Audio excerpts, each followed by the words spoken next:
Coday, Sayso. Hey y'all, I'm Jarel Jones with an X on the end. But no, I was raised in a single parent home in Cleveland, Ohio. That's where I was born and raised, in Warrensville Heights to be exact, but the greater Cleveland area. And I was raised by my mom. My mom and dad divorced when I was like 3, 4, around that age. You know, I barely remember.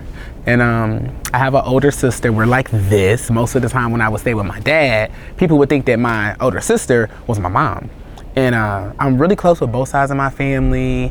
When I came out, my family just embraced me. Nobody really, I mean, if they don't agree with the way I live and what I do and who I am, then they don't voice it to me and they respect me. So that's all that matters. R-E-S-P-E-C-T. Okay, period.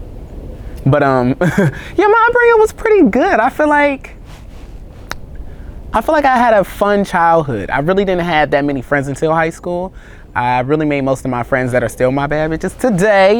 We called ourselves The Crew, which I'm sure every group of best friends does. But yeah, I met them in high school and those girls really held me down, had my back. And I actually went to college with one of my best friends, Shavana, and we moved out to New York City and Brooklyn.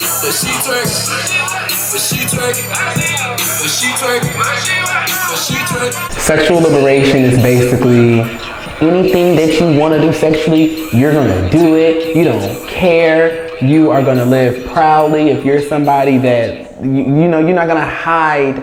Like, oh, I want to act like I don't have sex in certain settings or certain conversations come up. You're not afraid of taking your conversations about sex out into public with your friends, you know, not being vulgar or anything, but you know what I'm saying? Like, saying, yeah, girl, do you do this with your man? Do you do that with your man? Like, that's being sexually liberated. Like, not making sex taboo. Like, not feeling like sex is some secret thing that only 2 people do together. I'm not saying you got to be out here having group sex by any means. No, I don't do that. Some people do. Get your life.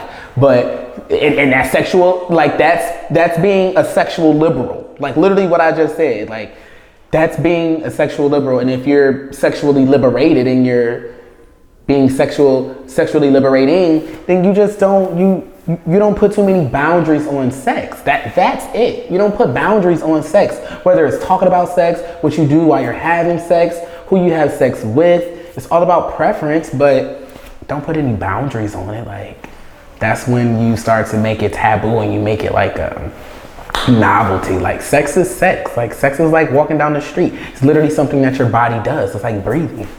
Like, don't make a big deal out of it. Your airways are liberated. I discovered my sexuality when I was like, how old was I in 2000? 6 years old. This was right when I turned 6 too. It was the 2000 VMAs when Britney Spears had on the new sequin bodysuit and she had the mic that came around from the side and she was dancing and I'm just like, oh my God. I want to be her. I want to be just like her. I want to be like the dancers up there. I want me a new sparkly sequin suit. So I didn't necessarily know to relate that to being gay, but I knew I was hella different from the rest of the boys. That was like a ludicrous in football. But I pretty much discovered I was gay probably in like, I'd say maybe 6th grade. That's when I was like maybe like what, 12, 13. That's when hormones start producing. And yeah, I realized that I like the boys' locker room. I didn't want to peek in the girls' locker room. There was nothing in there for me. I was happy where I was. Because we can only do but so much. I can only talk to my audience. You can only talk to your audience. No. Same here. But what people don't understand is that you can reach out. It's the audience of the audience. That's what the fuck we need. My audience crosses gender, crosses mine does sexual too. orientation, Crosses race, crosses all of that. it. My whole thing is, every time that I invite friends to events like this that are cis this hetero, is the shit, y'all. They voting upstairs. They voting upstairs. I'm telling you, I'll hit you up. every time I invite like any cis hetero people to things like this, they don't come. They seem Girl, we moved. Maybe bug. We set up our studio. And now I'm like, finally show up. you're not that busy. You'll You're see. like, you're You'll not see. that You'll see. busy. I want good Show hair, the fuck okay? up for us. Show up. Oh, girl, Because I got you, you're girl. not fucking Love doing you. this. We need the allies. Yes, We need the allies. the cis hetero allies. Yes. And the ones that claim that they are, bitch, tell the other cis bitches that you are an ally. Yes. If Don't you tell really, me you're an if ally. you really want to be an ally, you better know you're an ally. tell Tell me you're an friends that they need to Don't be tell allies. me, yes, I have a million gay friends, a million trans friends. That don't matter. Show us off. Exactly. Talk about it. What you need, girl? Invade the conversation, be a part of it. You feel me? Invade the conversation, Mila J. Be a part of that.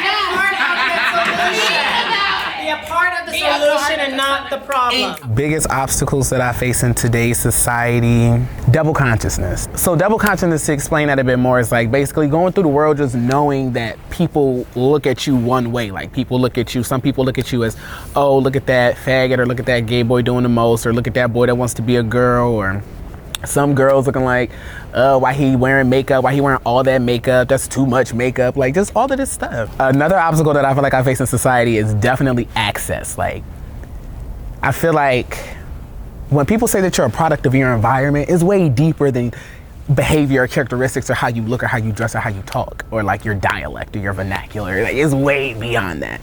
It's really more so, if you're from a certain place and you go to certain schools, like basically my high school, Warrensville Heights High School, it was the joke and it was the joke around town that if you went to Warrensville High School, then you basically didn't go to college or you didn't graduate ready to basically write an essay or be able to write a research analysis or do proper research.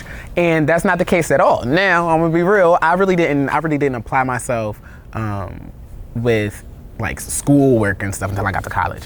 So I ran track, so that's how I got to college. Me and my best friend ran track, but either way, basically, certain schools, like certain colleges, they just won't accept you because they're like, oh, you went to that school. That's access, as being a product of your environment. So I feel like in a lot of ways, being a product of your environment and the access that you're granted to different things in the world that basically can help you move forward in your career, going to a good school, a good accredited school that has a great program.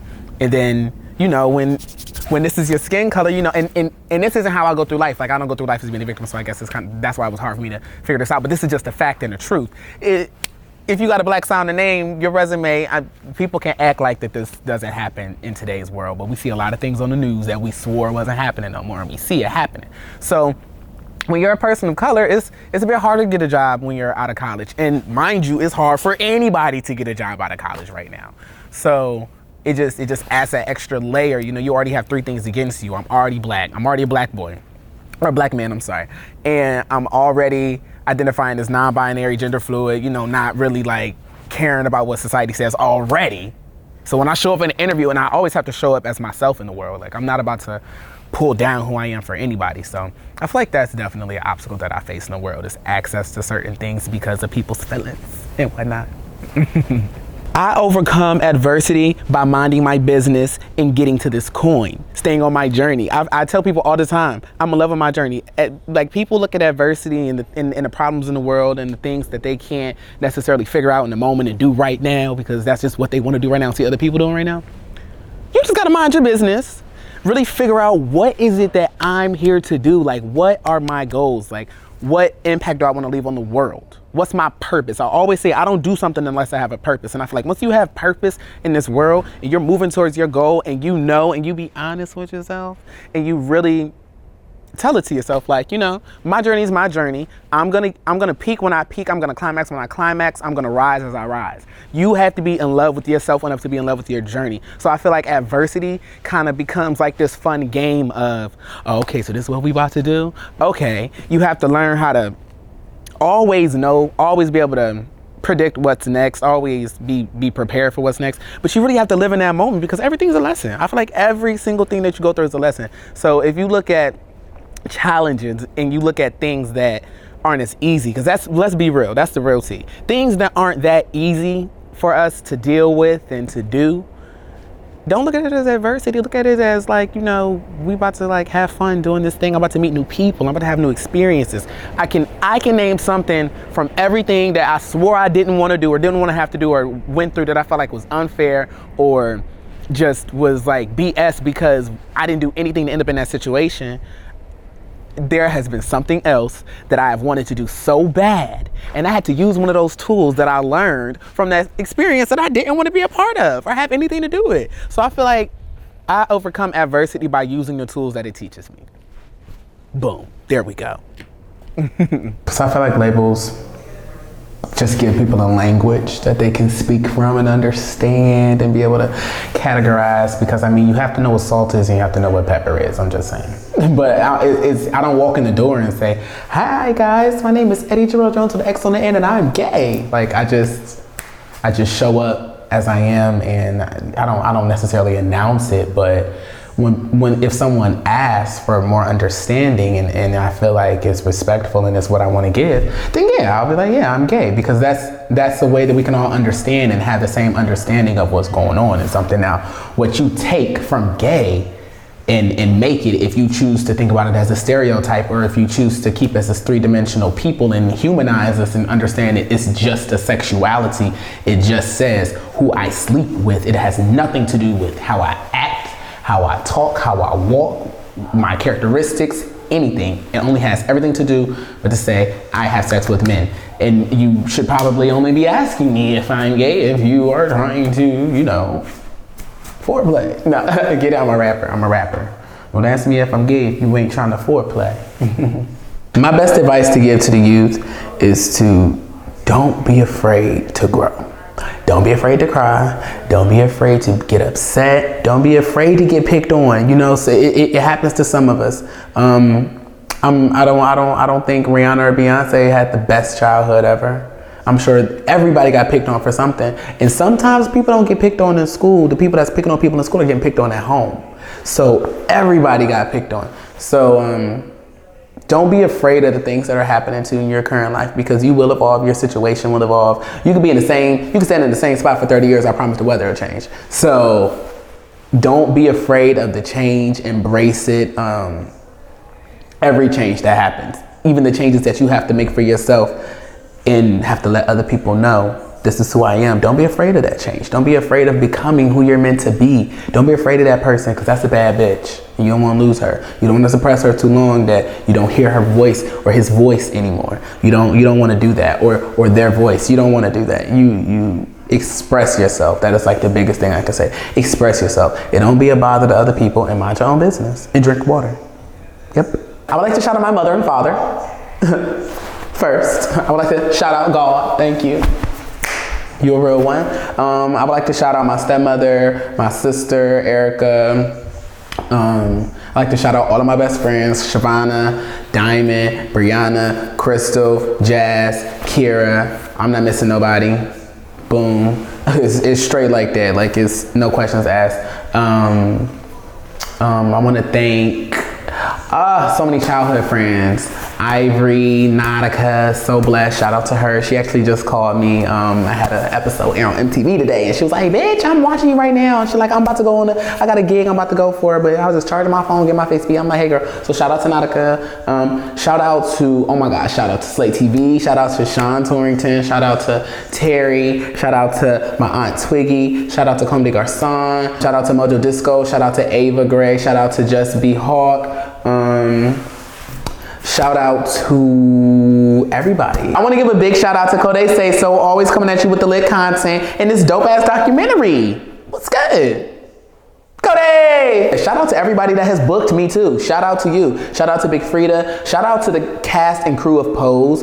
Every time I interview them, it is so much fun. They always are ready to talk. They want to talk about so much. Shout out to Tyrone. That's his Instagram, but Beyonce style. Shout out to Beyonce. Shout out to Rihanna. Shout out to